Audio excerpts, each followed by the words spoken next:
Hey pirate fans around the world, this is Cocos Island.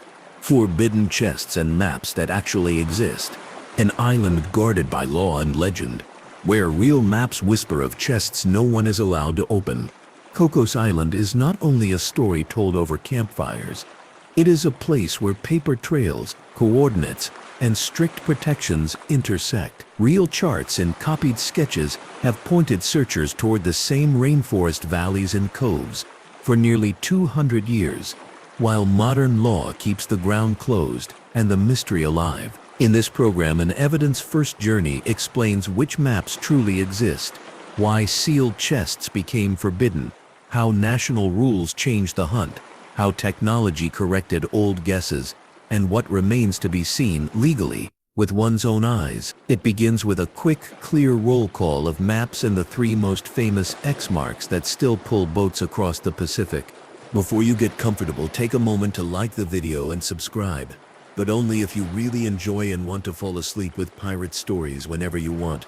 Cocos Island rests far off the coast of Costa Rica, lonely in a wide sweep of ocean, where currents bring sharks, rays, and clouds that wring rain from humid air. Its isolation is the first reason it grips the imagination. Its second reason is paperwork. Sailors and adventurers did not only tell stories, they traced hills and creeks on paper, sketched headlands, and marked letters that promised a chest under the root of a tree, or a cave sealed with stones. The legend stands on two legs: maps and law. On one side, maps in archives, reproductions in books, and copies that passed from hand to hand. On the other, a protected national park where digging is illegal. That intersection, romance meeting paperwork, keeps the island powerful in memory. Let's take it step by step. A map in this story is not only a perfect nautical chart with soundings and compass roses. It can be a private treasure chart drawn by a crewman, an annotated corner of a standard chart with a small cross and a note, an expedition copy sketched from an older source, or a reproduced diagram printed in a newspaper or book. The paper may be thin and browned. The ink may blur.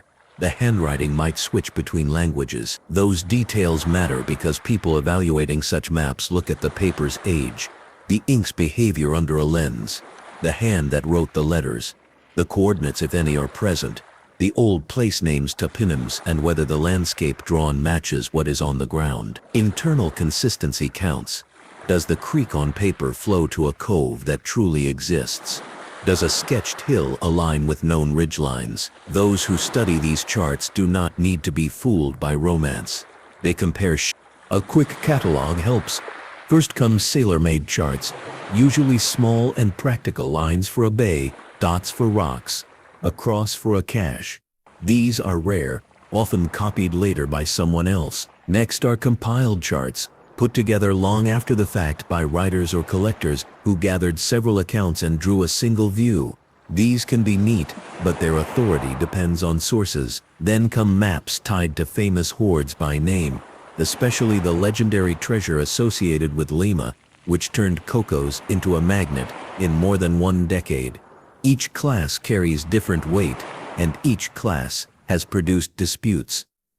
To keep the first minutes useful, the narration now previews 3 marquee episodes: one chart tied to the Lima story, one map used by a 19th or 20th century expedition with notes of what they actually dug, and one privately held sketch with landmarks that sent a few determined searchers into the brush before the trail went cold. These 3 will show a pattern: a line on paper, a rush to the island, and then either weather, law, or simple errors standing in the way. Episode A begins with a chart that grew in the shadow of the Treasure of Lima narrative. The chart shows a headland, a creek bending like a finger, and a mark set slightly inland near a boulder described as split. The person who brought it forward claimed an origin near the early 1800s and linked it to a captain involved in moving valuables during political chaos on the Pacific coast. Copies multiplied.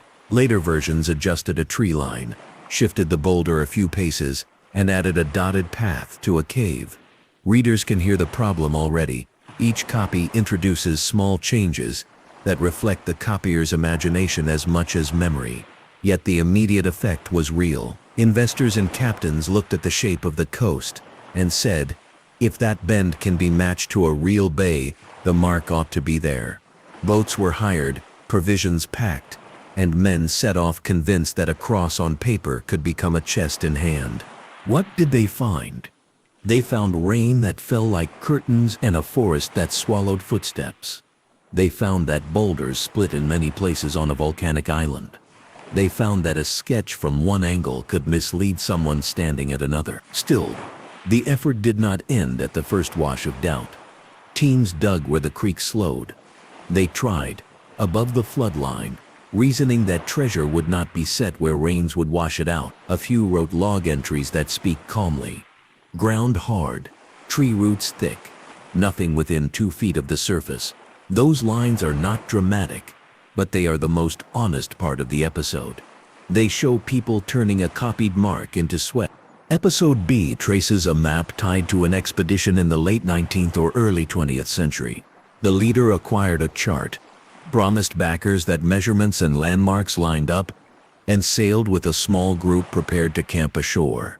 The date and place are set clearly in notes. The party landed through surf, cut a path, and laid out a grid using rope and compasses. The logs list trenches opened, hours spent, and the items turned up.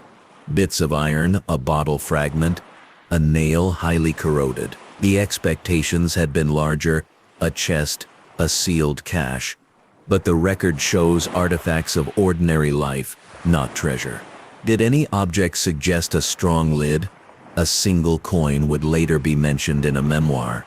Whether it came from the soil or a pocket remained a question even then. The practical effect of this episode was to teach future searchers the need for patience and to show financiers that enthusiasm alone does not stump a rainforest. Episode C concerns a privately held sketch that described a landmark triangle, a waterfall, a rock shaped like a seat, and a tree with a distinctive bend. The plot of land was measured in paces from the spot where a person would hear 2 falls at once. That phrase is the kind people love to repeat. A story leaked. Someone had such a sketch. A small team had gone quiet. A hint suggested they had reached a place where they saw the entrance. Then the trail went cold. Years later, another searcher tried to replicate the hints and found multiple places where the 2 falls at once condition held. Because on a rainy island with many streams, that condition is not rare. The rumor wrote from a drawing to dockside mouths had turned a poetic clue into a reliable coordinate, and hope had outrun method. Captains and investors did what they always do when faced with stories that feel close and unprovable. Some rerouted toward the island, others turned away waiting for firmer proof. The words forbidden chest float through these tales. Forbidden here does not mean cursed. It means protected by law. Cocos Island is a national park. Its waters and forests are guarded for their wildlife and cultural value. That status transformed the hunt. Decades ago, digging might have been simply reckless. Today it is illegal. A strict permit regime exists for scientific research, and even permitted work must protect the ground. The chest stories reflect this shift. Some narratives describe caches that people dared not open because penalties loomed. Others say a chest was seen and left in place because rangers or storms made further work impossible. Sealed caves appear often. The reality of caves on volcanic islands is that they flood, collapse, or remain dangerous to enter. The persistence of untouchable caches in memory has ordinary causes, legal boundaries, hard weather, rough ground, and a healthy fear of doing harm to the island or to oneself under watchful eyes. To understand those boundaries in a calm, practical way, consider the framework that protects the island. National park rules treat artifacts and sites as cultural patrimony. Permits are required for scientific activity, and the bar is high.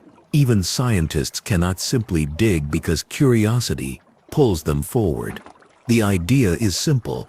The meaning of objects depends on context. Removing a chest from a layer without recording the soil, the plant roots, the other materials nearby is like tearing a single page from a book and expecting the story to be complete. Over the years, penalties and enforcement changed behavior. Large, noisy expeditions that promised riches to investors now draw quick attention from authorities.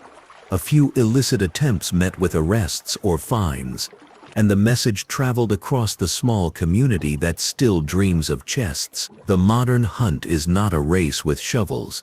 It is a careful, mostly off-site conversation among historians, archivists, and scientists who know that respectful research makes legends stronger and truer.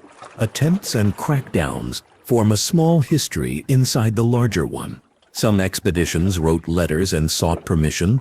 Some arrived in secret and learned that rangers know their shorelines better than any visitor. Fundraising pitches, especially in the 20th century, often used the language of authenticity to set hooks. This map is from a direct descendant. This chart bears the hand of a mate aboard a known vessel. These coordinates align with a landform visible on aerial imagery. Investors, excited by photographs of old paper, sometimes forgot basic questions. Who verified the map? Who tested the ink?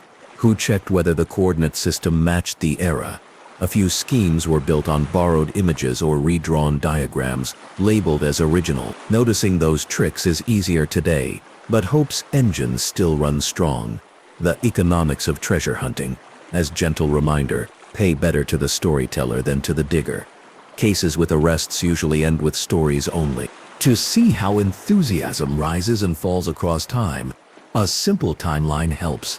In the 1820s and 1830s, political upheaval along Pacific coasts produced rumors of valuables moved in haste. Ships passed news from port to port, and a cluster of early attempts began. Mid-century saw a lull, then a wave when new books compiled pirate lore into readable volumes for armchairs.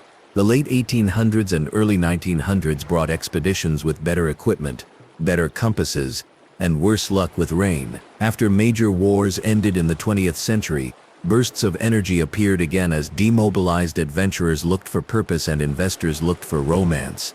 Each burst brought logs and memoirs. Where those agree, picture the landscape as stubborn, the weather as the main rival, and the finds as scant.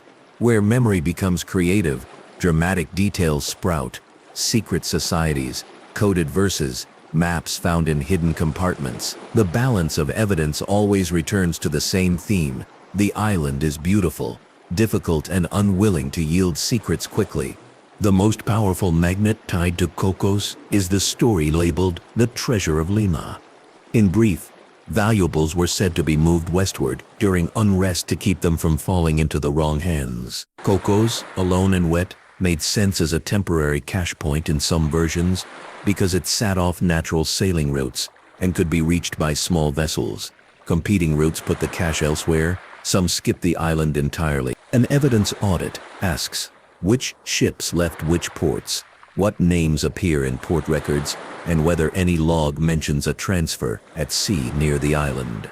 Even a favorable reading leaves room for doubt. Even a cautious reading leaves room for possibility. What matters for the script's audience is clear. The Lima narrative supercharged map-making and copying. It did not matter whether the original cache truly touched the island. The story made believers see Cocos when they heard of valuables in flight. Once a place's outline is drawn on the mind, other stories gather to it. Other hordes wear names that circle the island, like smaller moons. The daring figure nicknamed Benito Bonito in some tellings, a captain called Thompson in others, and a searcher named Keating in a few late sources. Each thread has its own texture. Some rest on a single memoir, written long after the fact. Some collect mentions from newspapers that relied on rumor. The trick is to sort claims that depend on a lone late source from claims that echo across multiple early ones. Many bundle myth stories born in different places, accumulated around the same shoreline for practical reasons. Cocos is the only obvious island in a long stretch of sea. It looks like a place to hide, and it sits under weather that erases tracks. Legends like anchors prefer solid ground. This island offered it. Clues and physical traces appear in nearly every generation of searching. Reported finds include stray coins, lengths of chain, iron spikes, fragments of a barrel hoop, a locket with no provenance, and carved marks on rock faces and trees. What do these prove? That people came ashore and worked, that ships stopped long enough to repair, and that rain moves small objects down loud. A single coin cannot claim a hoard. A mark on a tree reminds viewers that trees grow, fall, and rot. Natural processes do the rest. Landslides pull soil downhill, roots pry stones apart, floods change channels, and surf reorganizes beaches. To interpret we almost founded stories without wishful thinking. A simple habit helps. Ask whether the find solves a specific question or raises a dozen more. A nail suggests human activity, not treasure. A padlock might have closed a chest, or a door, or a toolbox. The calm mind keeps categories clear. Technology arrived to help minds stay calm. The way searchers work changed from a few determined men with shovels to small teams with careful methods. Grid surveys laid out with stakes and tape lines keep people honest about where they looked. Magnetometers sense ferrous metals beneath soil, but volcanic rocks and old nails can confuse them. Ground-penetrating radar, GPR, can show disturbances, voids, or layered soils, but in dense rainforest with roots and stones, signals blur. LiDAR from above strips away the canopy to reveal old terraces and unnatural cuts. It can suggest where human hands shaped ground but cannot say who or when. Drones map coastlines and identify new slips after storms. ROVs, remotely operated vehicles, search nearshore waters for wrecked debris that currents sometimes push into gullies. Photogrammetry builds 3D models of caves and shore cliffs to check whether an entrance is natural or worked. Each tool has strengths. Each has limits. Strong terrain and heavy rain defeat more searches than secrecy does. Quick fact: a river can reset a century of digging in a single season. Even with technology, the geology and terrain of Cocos argue against easy finds. The island spine is volcanic, slopes are sometimes steep and slick. Soils are thin in some places and deep in others, with roots binding everything in a living net. Rainfall is generous. Streams run with speed after a cloudburst and gentle music on clearer days. A trench dug one year may not look like a trench the next, and a marker set at the bend of a stream may end up on a dry patch when the channel decides to move. Coastal dynamics keep the edges in motion. Surge rides in on swells and pulls back with a force that empties pockets and undercuts ledges. Sea caves flood and then breathe. A cave that seems open in a calm week can become a risky trap in a rough month. A landmark that one map called a seeded rock may have been toppled in a slide long ago. When a search fails, it often fails because the ground did its usual quiet work of changing. Logistics and sea conditions add another layer of challenge. Anchoring off a small island demands attention to swell direction, holding ground, and exposure. Landing through surf requires teamwork and timing. Boats nose in on a wave. Noses swing fast to avoid a side-on roll. Gear passes hand to hand. Moving equipment uphill in wet conditions uses strength and patience, and the path can vanish overnight under leaves. Food must stay dry. Batteries must stay dry. Notes must stay dry. Small problems like a torn boot or a wet notebook become big problems after hours in the rain. Many expeditions lost time to basic difficulties rather than to any mystery. The island is not an enemy. It is simply itself, full of life and water and movement. Local voices provide steady course corrections. Park rangers charged with protecting the island tend to say that the place is rich enough without disturbance. They know the trails, the nests, the streams that swell, and the rocks that look firm but move. Scientists, biologists, geologists, archaeologists tend to frame treasure stories as cultural data that need context rather than extraction. Historians remind listeners that legends grow stronger when tethered to documents and weaker when torn loose. Conservation priorities shape what can be done on site. A ranger's rule of thumb is easy to remember. Look with eyes and instruments, not with shovels. That rule protects wildlife and protects people from accidents. It also keeps the narrative honest because a site left intact can be studied again with better tools later. Ethics draw a clear line that many viewers appreciate once the reasons are laid out. Removing an object without documenting its surroundings damages the story more than it helps it. Context supplies meaning. A chest, if it exists, tells one kind of story. A chest with information about where it sat, what covered it, what lay beside it, and how the soil stacked above it tells a better story.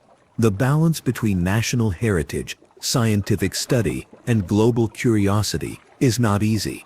But the principle is, the island belongs to a living ecosystem and a living country. The past there should be handled with care. Heads up on this.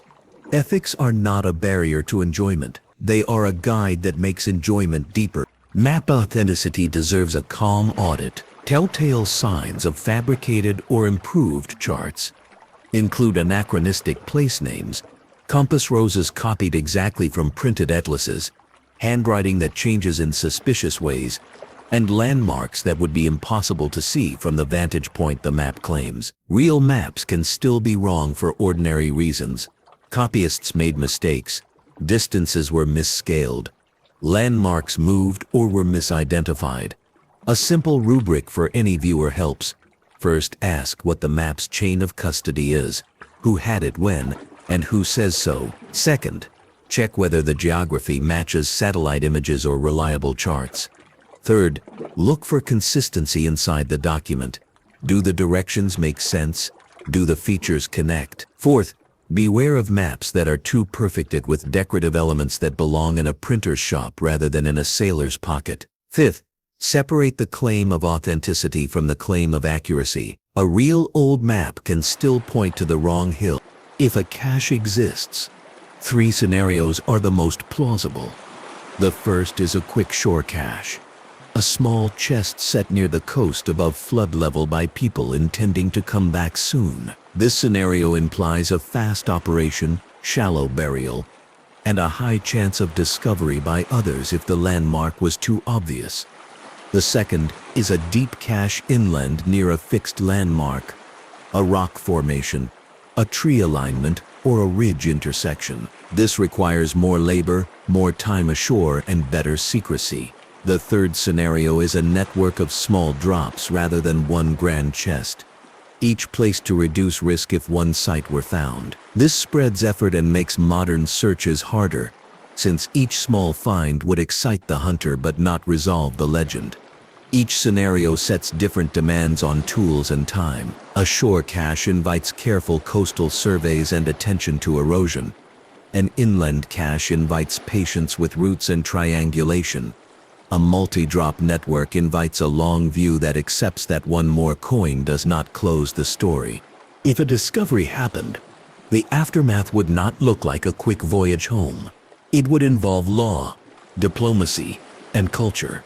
The question of who owns a find would be answered by national law first. Processes would follow to document, secure, and study, with museums joining the conversation to conserve and display. International interest would spike. Scholars would request access. The public would want to see. Black market temptations exist in any story like this. But modern enforcement and awareness make quiet removal harder than it once was. A responsible path leads artifacts into institutions where the widest audience can learn. The excitement of a moment would become the patient work of months and years. There is also a legal and respectful way to experience Cocos without touching it. Visitors can view the island from boats under the rules that protect wildlife, and they can engage with museum holdings and archival copies on the mainland that show the history in calm light. With charts, published surveys, and satellite imagery open on a table, the shapes of the island can be read like a living book. That act reading rather than disturbing lets the legend breathe while the place stays whole.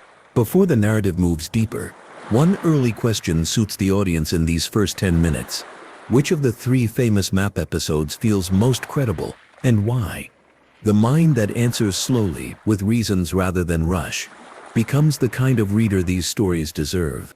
The program now circles back to method. because method separates romance that informs from romance that misleads. When a team steps ashore with respect for the island, the preparation shows, lines are measured, coordinates are recorded, photographs are taken before any stick touches soil. Many times the aha moment arrives, not at a hole, but at a table, when someone compares an old shoreline sketch with a modern aerial view and sees that a cove silted up long ago. The X was not wrong. The land moved. In another case, LiDAR reveals a terrace where no terrace should be, and a later visit finds that the terrace is natural, shaped by rockfall patterns, repeated across a slope. Each correction strengthens understanding and saves effort. A quiet scene helps ground the imagination. At dawn, a small boat idles off a rocky point. The water is clear. Parrotfish drift in slow arcs. The island's flank rises, green and wet. A ranger's radio crackles. On a table inside the boat, a laminated reproduction of an old sketch lies under a ruler. The sketch shows a notch in the ridge. The ridge in view has several notches. The researcher aligns compass bearings and counts seconds between two small waterfalls to test a clue. It is not glamorous. It is careful. Care like this honors the island and keeps the story clean.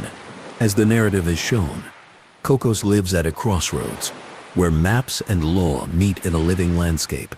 The next movements carry the story through more field examples, more lessons learned by searchers, and more reflections from those who live with the island every day. The aim remains steady, to keep the first minutes dense with information and the later minutes rich with context, so that interest never dips. The careful scene on the rocking boat offers a useful truth. Most meaningful steps in this investigation are quiet ones. The charts are read more than the ground is broken. The weather is watched more than it is fought.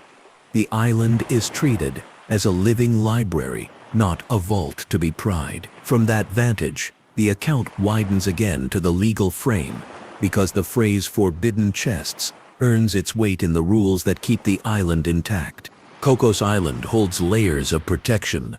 It is a national park, and its waters and land fall under strict conservation.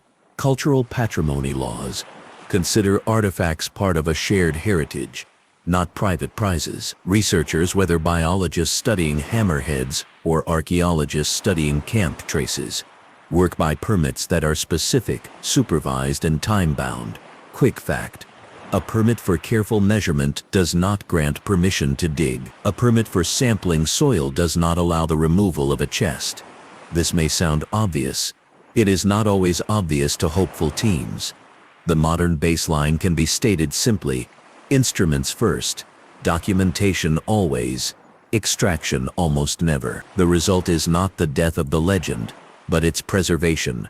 A mystery guarded by living law resists damage from hurried hands and remains available to future minds.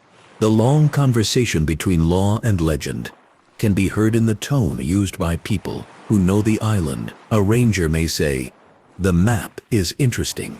The nest is sacred." An archaeologist may say, "If a chest existed, its story would be lost if pulled from its lair without a record." A historian may add, "The map is a historical document itself.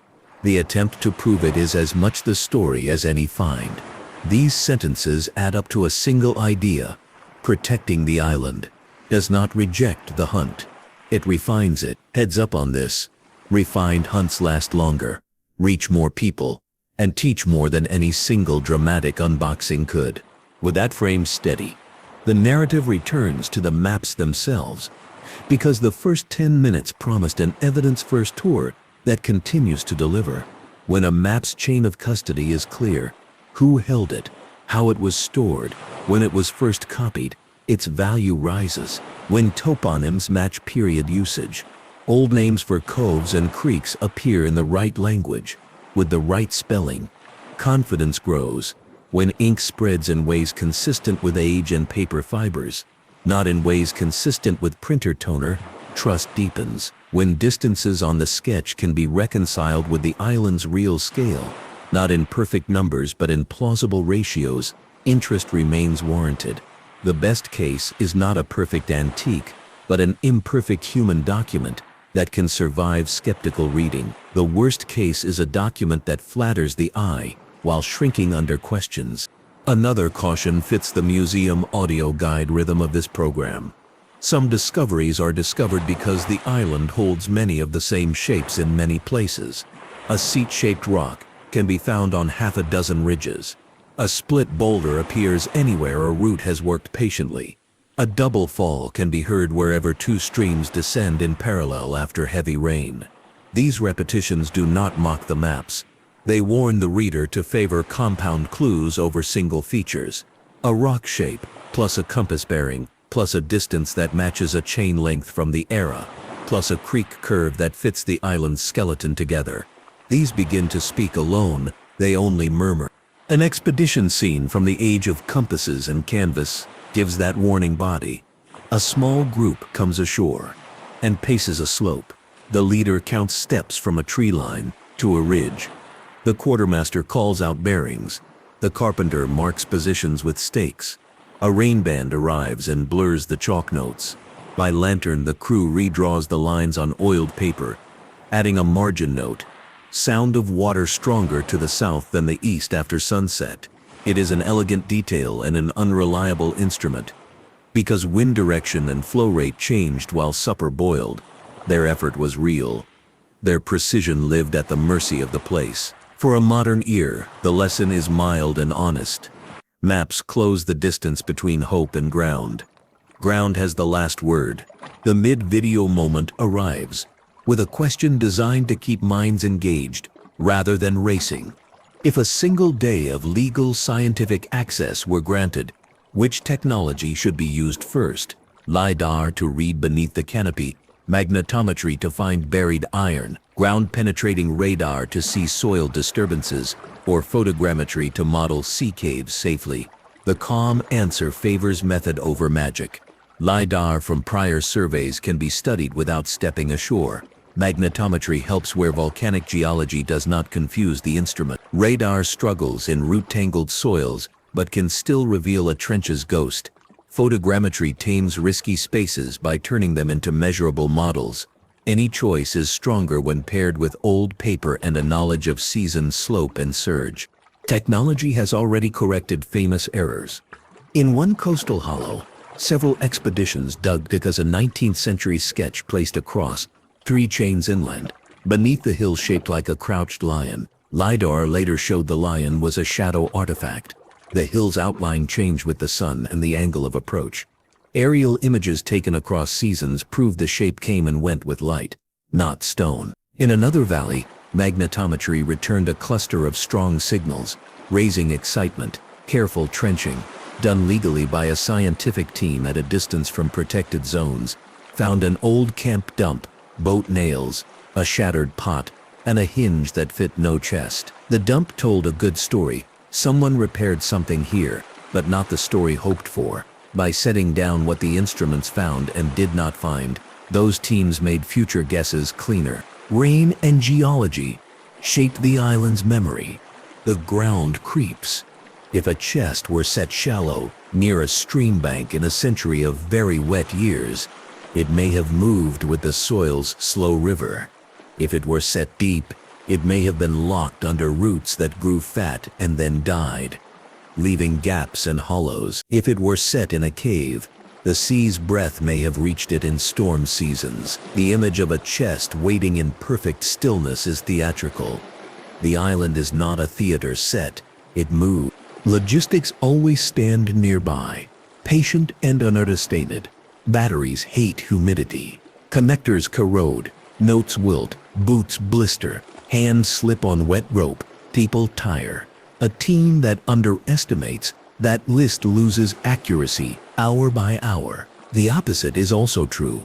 A team that respects basic needs, dry shelter for instruments, redundant power, a habit of writing clean notes under plastic, a culture of resting before care, turns into clumsiness, gains accuracy hour by hour. It is not glamorous, and that is why it works. Local voices deserve a larger space, because they keep the story honest when enthusiasm runs hot. A park ranger might say, visitors often forget that the island's value is alive. The treasure is swimming, nesting, and growing. A historian based in San Jose could add, chests, if any existed, belong to the people and their story. They should surface by law, not by pry bar. A diver who works the waters under legal rules might offer, the best days are the ones when a shark school passes and nothing else happens. Those quotes, attributed to the kind of people who keep the island whole, pull the mind back to what matters. The idea of a chest is a human hunger. The health of a place is a human duty. Ethics do not arrive to scold. They arrive to serve understanding. Context turns bronze into history and iron into meaning. A hinge beside wood fibers tells a different story than a hinge alone. A coin with soil that matches a layer speaks differently than a coin polished bright in a pocket.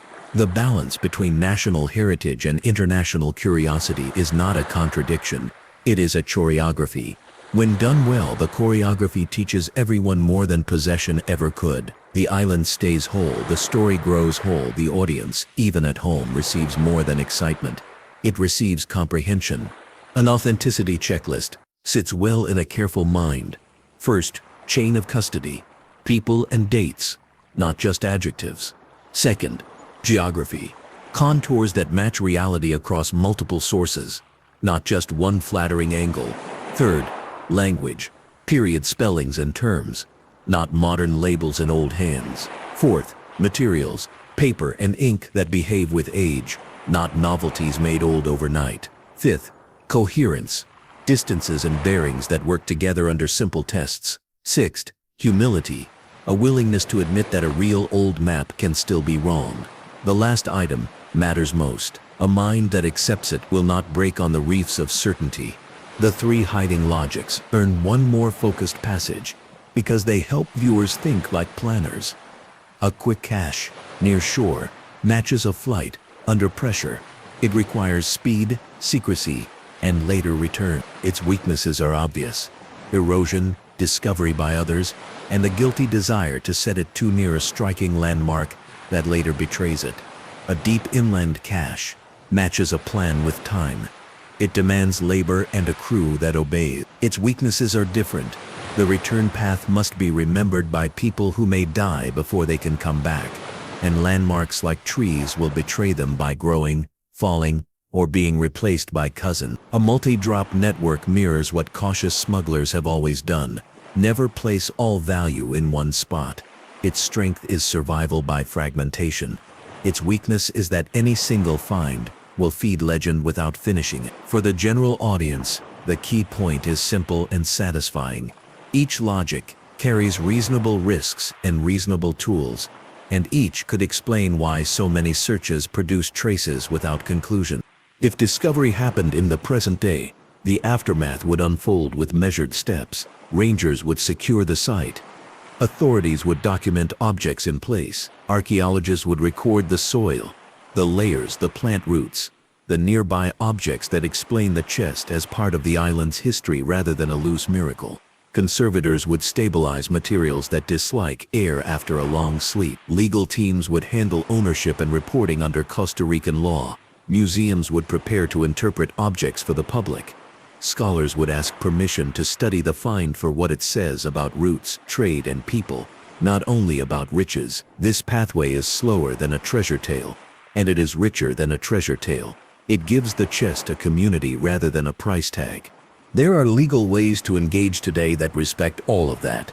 Visitors under rule can view the island from the water in designated areas, see its cliffs, count its waterfalls after rain, and understand why maps chose certain coves for their crosses. On the mainland, archives preserve copies and references.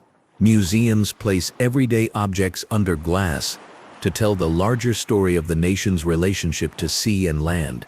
With digital images, satellite views, and published surveys, the island can be explored in detail without a single footprint. The pleasure of reading a landscape with eyes and mind only is a quiet thrill available to anyone with patience. A second audience prompt, fit for the late middle of the program, asks a practical question that invites values as well as facts. If a chest were found tomorrow under lawful conditions, should it move immediately to a national museum for public stewardship, or should it be divided by some legal claim among parties, with pieces traveling different paths? The question has no single correct answer, but the values at stake are clear. A single public home tells a coherent story and keeps context alive. Division satisfies private interests, but fragments meaning. The narrative trusts viewers to weigh those paths with care. The account now returns for a moment to the timeline of efforts, because listeners often want to know when the fever burned hottest and why. After political upheavals in the early 19th century birthed the first rumors, the mid-century wave of printed pirate lore fanned coals into flame. Late century and early 20th century crews arrived with better tools, but the same reign. Post-war decades brought industrial optimism and improved navigation, and with them new financing schemes. The late 20th century introduced divers with cameras, small aircraft with cameras, and finally satellites and drones, cameras above all. Each new eye promised shortcuts. Each found beauty, difficulty, and enough uncertainty to keep the legend warm without burning away. Where logs agree on storms that canceled landings, on masts snapped in swell, on ropes that parted at bad moments, believe them. Where memoirs suddenly bloom with secret codes, believe the author found a market for romance. A final sequence of case studies pulls lessons tight. In one, a team applies ground-penetrating radar to an inland clearing guarded by massive trees. Anomalies appear. The soil is disturbed, but the disturbance, when carefully sampled, proves to be the ghost of a hurricane-blown root ball, not a man-made pit. The disappointment lasts a day, the knowledge lasts much longer. In another, a set of carved marks on a cliff aligns with a map's triangles. On-site photogrammetry reveals the marks repeat every few feet, as if stamped by the same natural fracture pattern.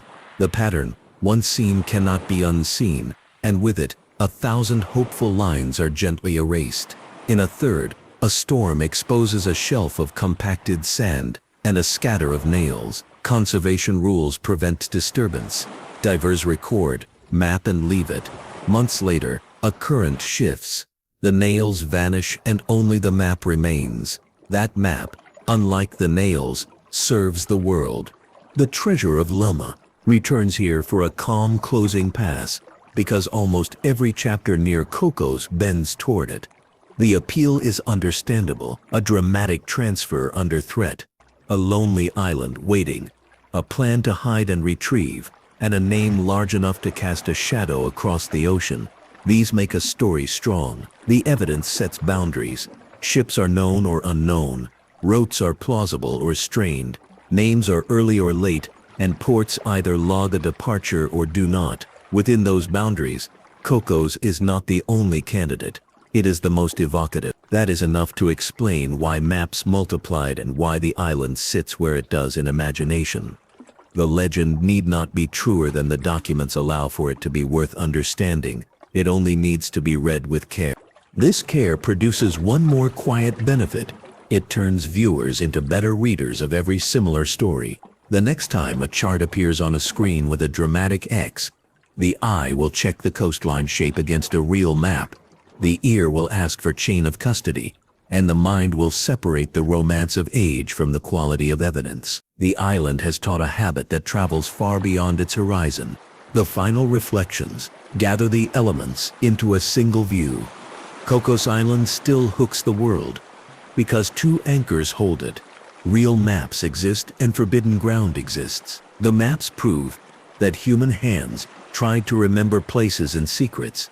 The ground's protection proves that people can choose duty over desire. Between them stretches a century-spanning conversation, carried by sailors, rangers, scientists, and readers. The conversation does not end with a chest. It continues with each new careful scan, each new archival find, and each new viewer who discovers that patience can be thrilling. Romance meets paperwork here, and both are necessary. Before the close, one more gentle prompt for reflection belongs near the end. When evidence and law point to restraint, Does restraint make the legend weaker or stronger? The thoughtful answer recognizes that restraint keeps the stage set for future insight. A legend that survives as landscape, document, and shared rule grows deeper roots than any quick victory could give it. The recap is as straightforward as the island's silhouette against a clear sky. The core claim stands. Cocos Island is not just myth. Real maps, documented leads, and restricted ground have kept treasure hunters, scientists, and readers fascinated for 2 centuries. The program delivered an evidence-first tour of maps, explained what forbidden means under modern protection, reviewed major expeditions and quiet crackdowns, described how technology helps and where it fails, and outlined ways to experience the place legally. It also offered a balanced look at the treasure of Lima Link and at other names that orbit the island. Through it all, the message stayed steady. Careful minds make better stories, and careful laws keep the place that makes those stories possible. The closing line lands with the calm certainty of a chart laid flat on a table. The island remains, the maps remain, and the choice to protect both is the reason the whisper of forbidden chests still carries on the wind. For those who want to follow the trail beyond the screen, the source paths are clear and welcoming. Archival maps and reproductions in public collections, expedition logs and memoirs that record attempts without heat, national park regulations and conservation briefs that explain protections in plain language, geological and biological surveys that describe the island as a living system, and published analyses that compare charts across languages and decades. And for those already wondering what lies beyond this horizon, a quiet hint of the next voyage sets its own small hook. Treasure routes that never reached Cocos, and why their lines on paper still point listeners to this island when seas turn uncertain.